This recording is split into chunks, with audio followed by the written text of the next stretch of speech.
So I saw the Batman vs. Teenage Mutant Ninja Turtles movie, and I don't really know what to think of it. Then again, I wasn't really sure what to think of it going in, because I think the Ninja Turtles are cool and everything, but when it comes to knowing things about them, I'm not that well informed.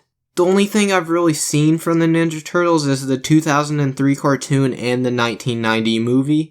And both those was when I was younger, when I was a kid, so it's been a while since I've seen anything to do with TMNT. But going into the movie based off the animation style and everything, I thought this was going to be a kid's movie. Then I saw this.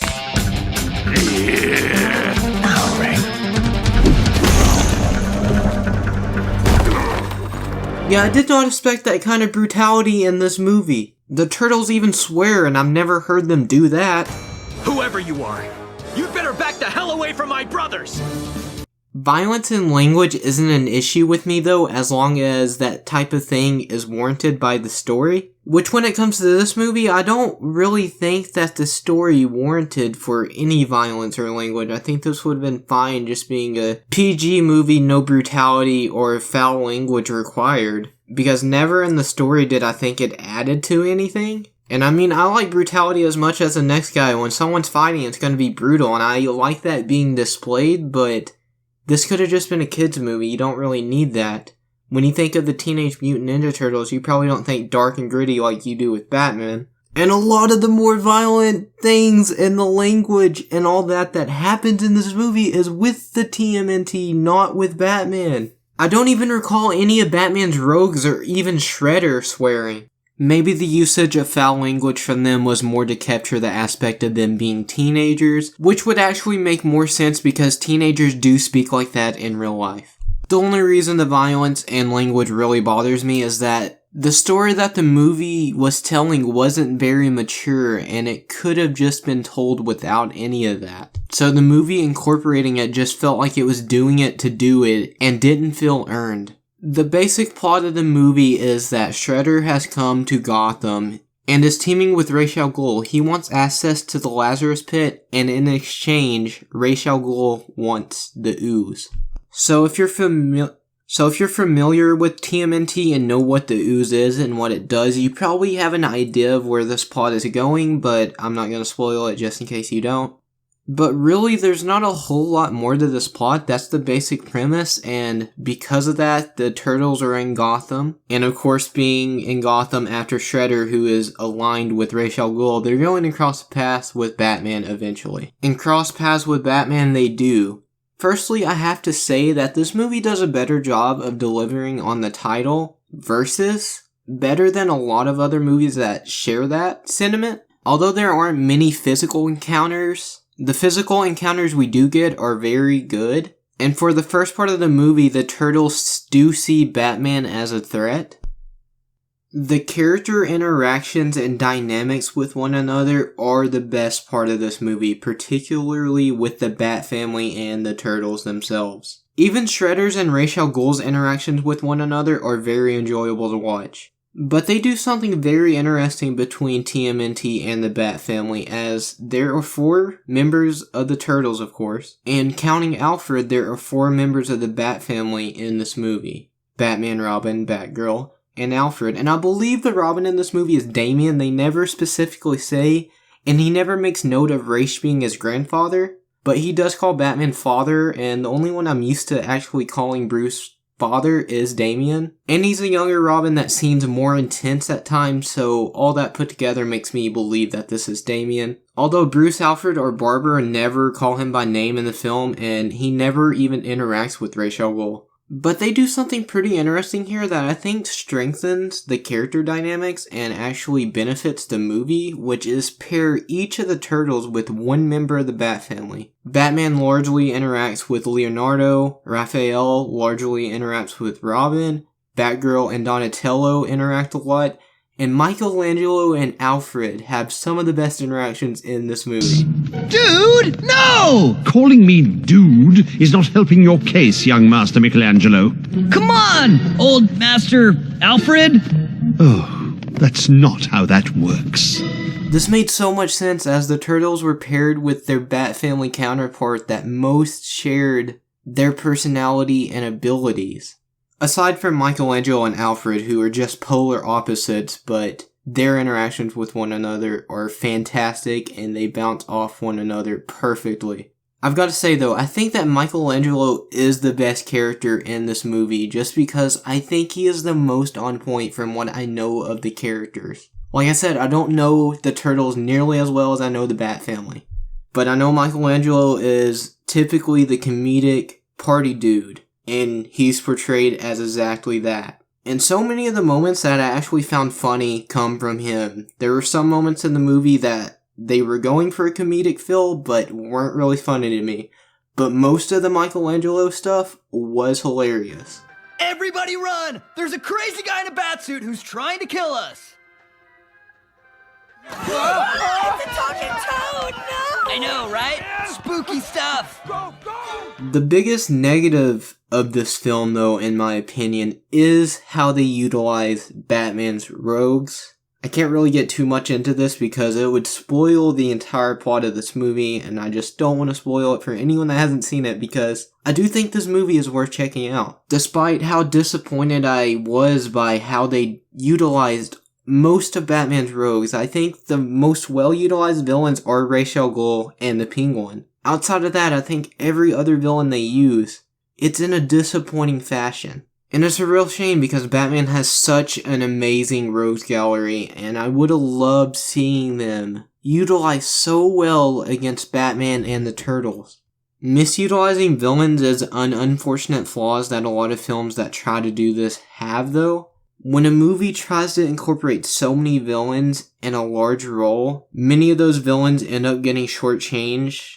I think the most notable example of this before this movie was Batman Assault on Arkham, when a large portion of Batman's rogues escape Arkham at the end of the movie and are captured almost immediately and returned to their cells.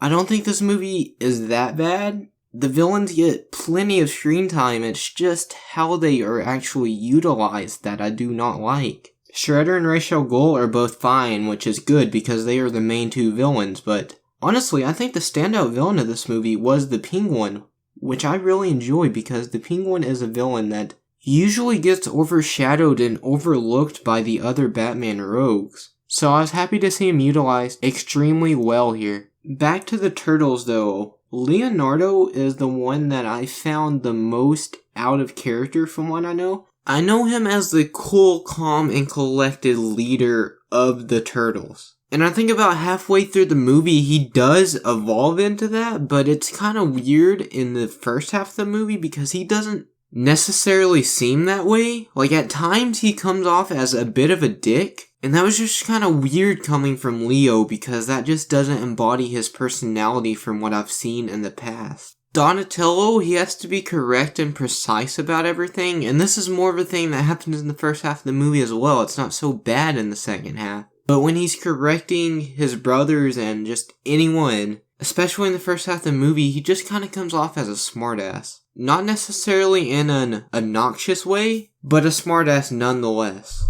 And Raphael, he's pretty on point as well, along with Michelangelo. And Raph is typically my favorite turtle, because I just like the badass loner characters. And although he is part of a team, he has that personality, has that mindset, he wants to do things alone at times, and he wants to do things his way. At times throughout the film, he comes off as careless and reckless, which he definitely is at times. He has a history of being that way. But at times he comes off as super cocky and arrogant, and I think that's part of his character typically as well. It's just, I thought he got a little too arrogant at times, but there's no big issues I had with him in the film. I actually really enjoyed him for the most part. I honestly enjoyed all the Turtles throughout, but he and Michelangelo were definitely my favorite two throughout the film. And maybe the slight complaints I had against a couple of the Turtles aren't even warranted because I believe this is based off the Nickelodeon show, which I have not seen. So maybe the attitude encapsulated in the movie is close or the same as what's in the show. There's not really much I can say about the Bat family that I haven't already, because a lot of the character focus is outside of the Bat family and it's on the Turtles, outside of Batman himself, of course.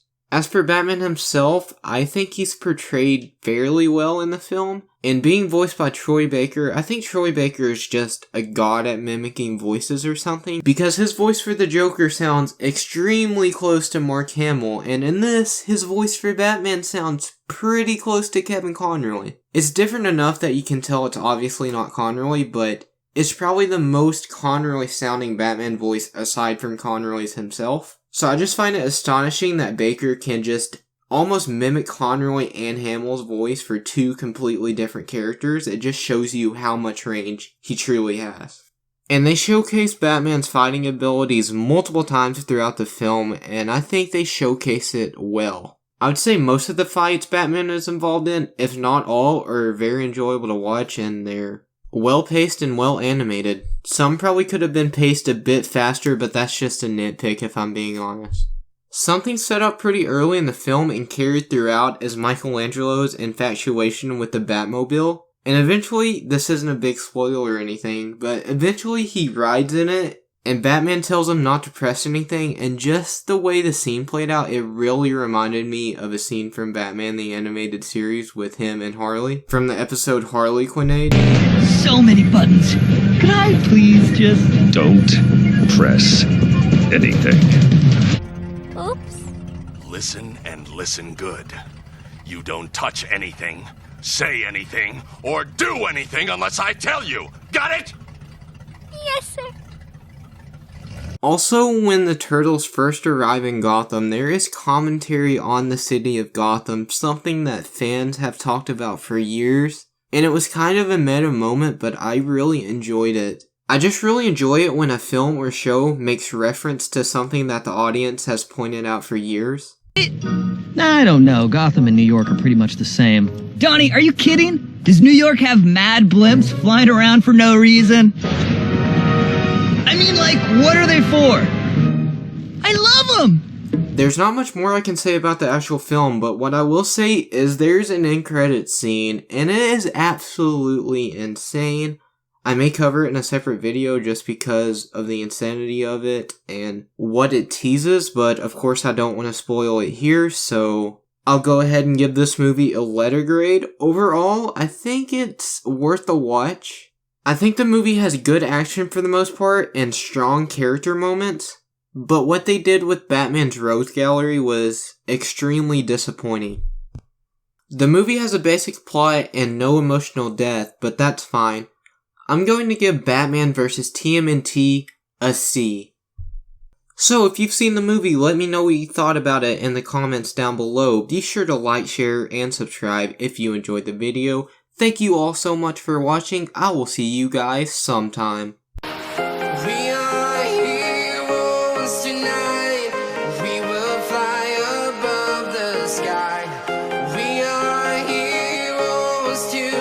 Now